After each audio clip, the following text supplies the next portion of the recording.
Good morning, Unity Church of Raleigh. Good morning, Spiritual Soul Center. Or as I used to say at my church in Durham, good morning, children of God. How about that? I hope that made you smile. Happy Easter. It's so good to be with you this way. I sure would love to be able to be with you one-on-one, but that's not the way it is it? And I just want to acknowledge that actually right out of the gate. We are not in normal times. This is really not normal. It's not normal for us to be apart on Sunday mornings, let alone on Easter Sunday. It's not normal that we're not smiling together and hugging and singing and holding hands and being with each other and sharing our joy and sharing our excitement at spring in the air. It's just not normal. You know what normal means? The definition of normal is regular and natural. And none of this is regular, none of this is natural, none of this is normal. It's not. And I think we are wise to not pretend that it is. Like everything's normal except I'm sitting here watching this alone in my own house. Like it's just not normal. And we need to acknowledge that. I think we're wise to acknowledge that. The teaching of Easter Sunday might be the same, but I'll tell you what, I am not the same this Easter. When I went back and looked at my message from last year, I thought, that doesn't even fit. Not that the message was bad or that I thought that I changed my mind about the message, but it's not where I was. It's not where I was today. It's different today. You know, I've been chiseled and shaped by a ton of life experiences in this last year, just as you have. I've been shaken up and I've been thrown down and I've gotten back up again. I've been depressed and I've been elated and inspired. All of that, as have you. It's changed me. Those life experiences have changed me and they've changed you. And so we bring ourselves into this year, into this Easter Sunday, in a different place than we were last year. Not to mention, this whole pandemic has put the whole human race, all of humanity, into a different place, hasn't it? We're experiencing something together as the full breadth of humanity. That when was the last time that happened? I don't know. It's been a long time, not in my lifetime, and maybe not in yours. Has there been something that the entire human family has experienced at the same time? How could we be the same? How could we be the same? Even the earth isn't the same. The earth is not the same. The earth, in fact, is healing, if you read anything, any news about that. In fact, in India, in the city of Punjab, India, for the first time in 30 years, they are able to see the Himalayan mountains. For the first time in 30 years, they are able to see the night sky. The earth is healing, my friends. The earth is different because of this, because of our actions. In fact, it's a great metaphor for healing. It's a great metaphor for how we heal. It's not when we rush out and contribute to, it's when we pull back. When we pull back that things heal. So I've been thinking, as I do, providing a message with my blog, with my soul sessions that you've tuned into. You know, so what does all this mean to me on Easter? I'm changed, and what does it mean? It comes down to this one question, really, for me. And whether it's Easter Sunday or another Sunday or any other day of the week, and that is this: no matter what life experiences that I'm having, no matter where I find myself, there's just this one question. And that is, how can I use this for my awakening? How can I use this for my awakening? I mean, that's really what the Easter message is, isn't it? It's about awakening. It's about coming to a new understanding. It's about coming to a new realization, to wake up, to have an awakening. That's what it's about. I mean, I think that's what Jesus taught us with the rising from the dead, from not being in the tomb. He said, listen, by his actions, by the stories that we hear in the Bible, he said this, very simply: there is no death, there's only life. There is no death, there's only life. And yet we, in these bodies, we think that life is that short dash between the year we were born and the year we die, the year we leave these bodies. And what Jesus was saying, no. What I'm trying to tell you is, you are an eternal being. There is no end to your life. There is no beginning. There is simply this manifestation in this form for that dash of time. But you are eternal and holy. And the stories in the Bible about Jesus after the crucifixion and after the resurrection, after he was no longer in the tomb, he was sensed, his presence was sensed. I think that's what the writers were trying to tell us, is the essence of me and you, the essence of the divine, lives on eternally as each one of us, in each one of us, as we wear this body.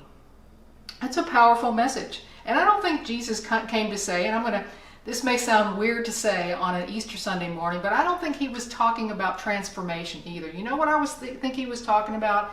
Simply, I think he was saying, wake up. Wake up to this realization. Wake up to the beauty and amazingness that you already are.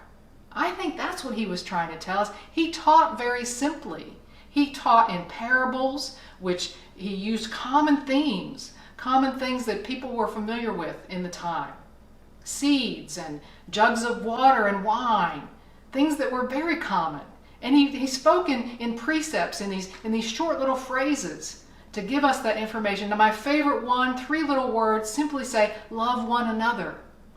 I think he was saying, wake up. You don't have to be transformed. We just need to be able to recognize and awaken to who and what we really are.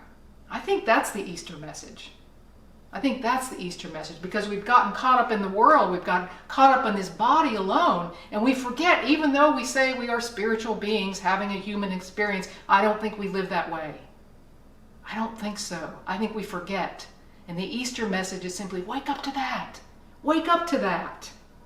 We're right in the middle of a cosmic awakening, aren't we? We're right in the middle of this pandemic and this opportunity to have this life experience and to awaken to a deeper place with it. That's an opportunity we have. We don't always use it. And we are in the place in that life experience, in this life experience, that's really this place of uncertainty. It's really the place of darkness, isn't it? It's the metaphor that you've heard before of that seed that's placed in the ground, below the earth, into the earth, in the dark, not knowing what's happening, and yet all along having inside itself everything it needs to flourish. And what does that seed do? It simply reaches around to what's right next to it and goes toward the light. To awaken to what it already is. To awaken to what it already is. And I think that's our opportunity in every life experience. But unlike the seed, we have a choice. The seed does it naturally. But us, not so much all the time. We have a life experience, some of them traumatic, some of them very difficult. And sometimes our only desire is just to get past it.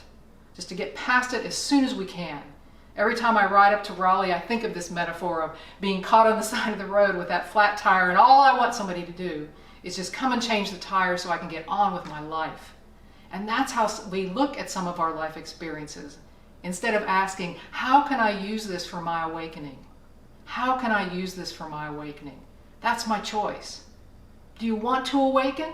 Do you want to recognize more deeply the spiritual essence that you are, the beauty that you are, the holiness that you are right now, and the wholeness?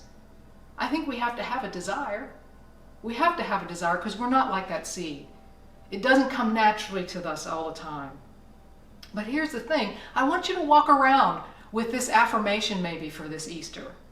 I am in the midst of an awakening. I am in the midst of an awakening. How about that? If we would just do that, just to open that little bit of space, that I am in the midst of an awakening. You don't have to read another book. You don't have to take another online class. You don't have to do any of that.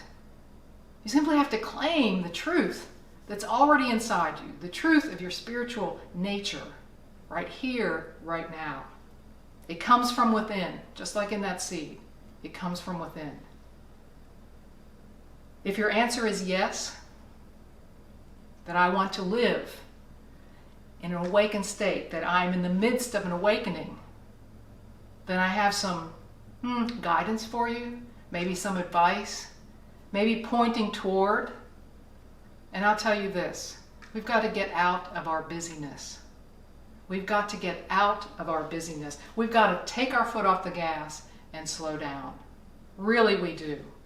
This awakening doesn't happen in chaos. It doesn't happen when we're back and forth and in and out. It doesn't happen when we mindlessly watch TV, when we incessantly scroll and scroll and scroll and scroll, when we binge watch, when we do every conceivable house cleaning project and are worried because we're coming to the end of that, and what are we going to do then? What are we going to do then? No. To actually have an Easter experience, we've got to slow down. We've got to create space. And once and for all, we've got to spend time in the stillness. We've got to have time for meditation. We have to take that space that we create and be still. We've got to let the divine that is us and in us come through us. We've got to give it room. And then we'll know, without the book, without the class, we'll know from inside of ourselves, just like Jesus was trying to teach us. We'll know from inside the beauty that we are, the oneness that we are with our Creator, God itself. That's the truth. We've got to learn to be still and know and to use meditation. See, I think right now, while we're in this pandemic, while we're in this unfamiliar and unclear and dark place maybe, that the messages from the pulpit need to be simple. We don't need to be complex. Jesus wasn't complex either.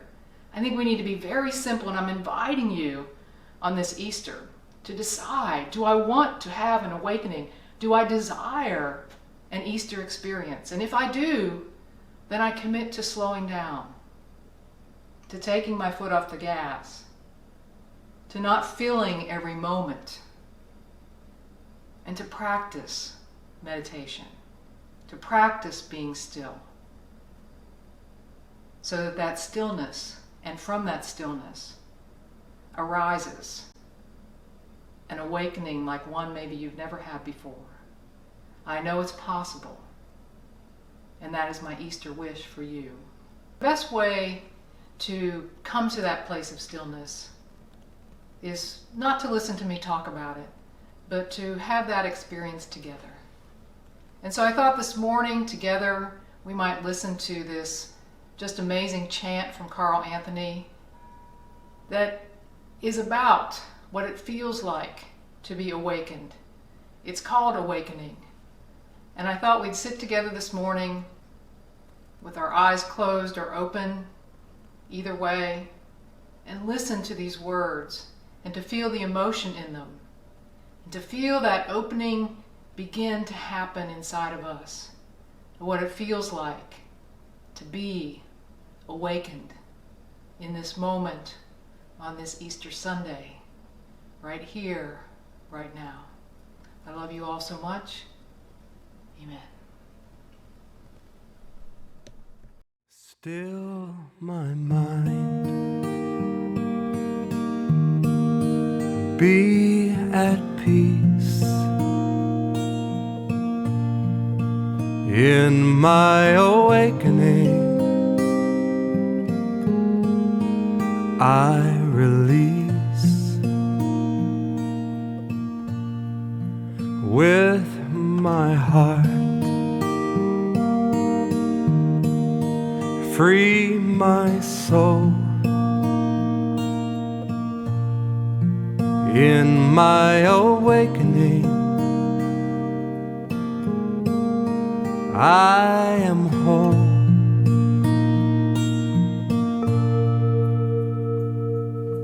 Om Shanti Om Shanti Om Shanti Om Shanti Om Shanti Om Shanti.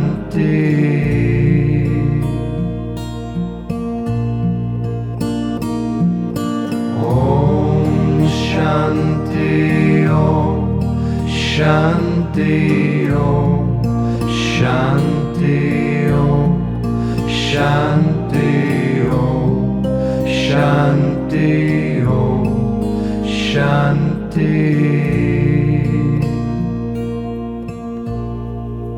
As I love and as I give, In my awakening,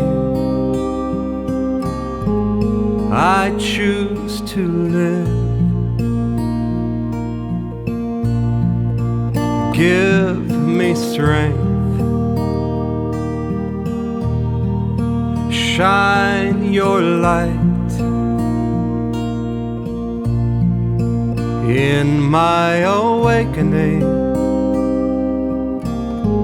Be with me tonight.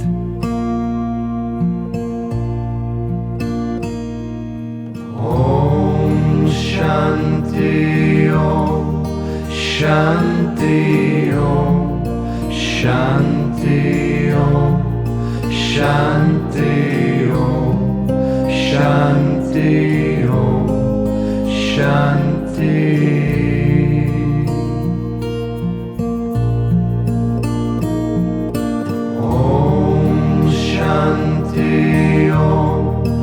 Shanti Om Shanti Om Shanti Om Shanti